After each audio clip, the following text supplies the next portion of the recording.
sobrang daming nasira dito dahil sa pusa. So, bala kong i-tape to sila. Ayan. Hinanap ko pa yung tape ko. Busy kasi guys, hindi masyado ako maka-vlog kasi yung anak ko. Pangatlong beses ko na ata silang inayos. Tingnan nyo to, nakalbo na. Pati ito si Peach Frost. Ayan, nawala na. Kalbo na guys. Ayan, sobrang daming sira. So, hello guys. Welcome back to my channel, Growy Lins.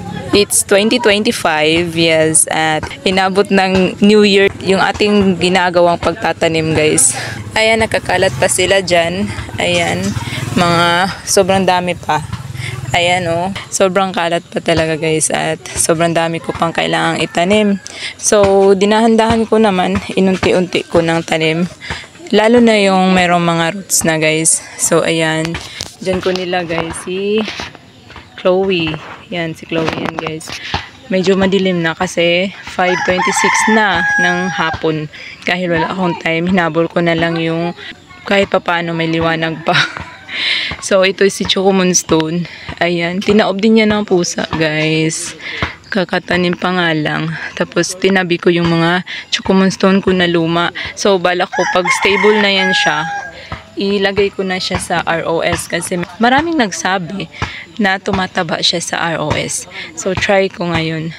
Tapos ito, nilagay ko dati ko na rin naman itong tinanim. Pero ayan, nilagay ko dyan si Orange Lover. Kasi magkakamukha sila ng pot. Oh, magkapareha talaga. Tapos, sino nga to? Si Nanvar na apricot. Ayan, Nanvar siya guys, pero meron siyang full var dito. Ayan oh, tumabingi na naman. Ayusin ko lang yung stick niya. Ang ganda ng tingnan ng kanyang var guys, full var. So ayan, sana mapakapal ko siya. So ayan, hindi ko pa rin naayos. Ayan, natanim ko na yung mga lovely rose. Nagalaw din ito ng pusa guys, kasi ayan oh, natutumba yung ibang stem. Ayan. So puno siya ng stick.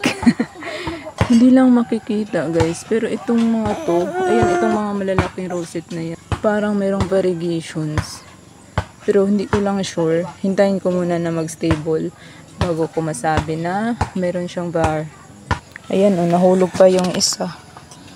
Ay nako, naman talaga.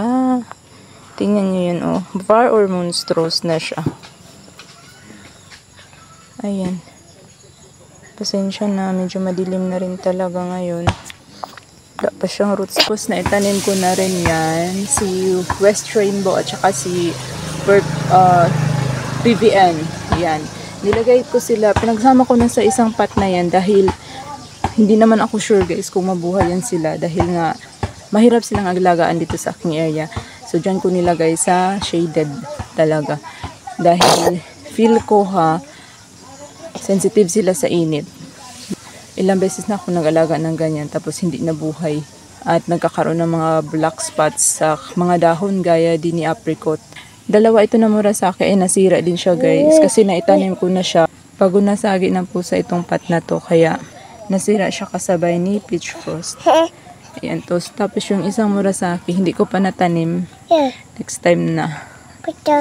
So ayan, tinanim ko rin yan. Para siyang murasaki pero parang hindi. Tapos yan, natanim ko rin yung mga catsclaw. Ang ganda nilang tingnan dito guys.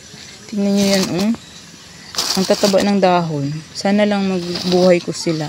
So pinagtabi ko na lang yung tatlong heads. Ayan yung isang maliit. Ayan, wala silang mashi. So yun, tingnan nyo yung tips.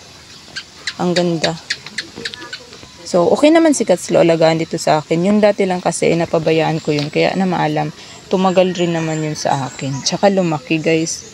Ito, sure ako na mabuhay din naman to. Gaya din yung dati ko.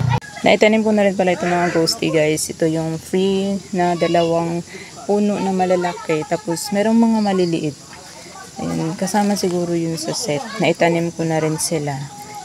Pinagsama ko na sila guys para isang pot na lang. Ayan, kasi medyo kunti na lang yung dahon, diba? Dahil sa nalagas na. So, meron na ako nakita dito na may sanga. Merong binigay na pups. Ayan, dahil sa nalagas yung kanyang mga dahon dyan sa taas. Pumalit ito. Yan, merong maliit. Pati din ito. Ayan.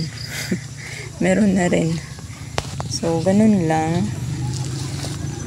Ayan, sana mabuhay sila. Pero mag-iiba yung kulay nito dito. Ghosty. Naitanim ko na rin si Cupid. Tinabi ko na lang siya sa Cupid ko na dati. Ito, pinugot ko to siya guys. Inalis ko yung pinakapuno niya dahil feel ko hindi nagbibigay ng roots. Tapos, nung in-upload ko siya dahil tinabi ko nga yung isa, meron na siyang roots. Tapos, nagbibigay na rin siya ng mga bagong dahon na mafarina. Tignan nyo yung luma niya na dahon. At saka lumiit yun siya guys. So, sana ito, mukhang healthy naman ang Cupid ko na to. Yun yung ayaw ko sa mga plant na yung luma na guys, yung ang kanilang pinakapuno ay medyo matanda na at medyo maitim kasi parang ayaw na magbigay ng roots. So, dapat ang ginagawa nun, ibehead na lang din talaga. Pero ito naman ay mukhang healthy pa naman yung kanya pinakapuno. At meron na rin siyang mga konting roots din. Ayan, may 2 babies, which is good. Ayun, buti naman hindi ito nagmashi. So, yan, si Cupid. Yun pa lang naman so far yung na mga naitanim ko guys. At saka yung si Luella, siningit ko lang doon sa Luella ko na dati din. Dahil medyo kalbo yung gitna, kaya nilagay ko siya sa gitna. So, yun lang guys. That was it for today's video. And Happy New Year everyone! I wish you a prosperous year. Sana ay manatili pa rin kayong makasuporta sa channel ko na to. And that was it for today's video. And see you on the next one. Like and subscribe.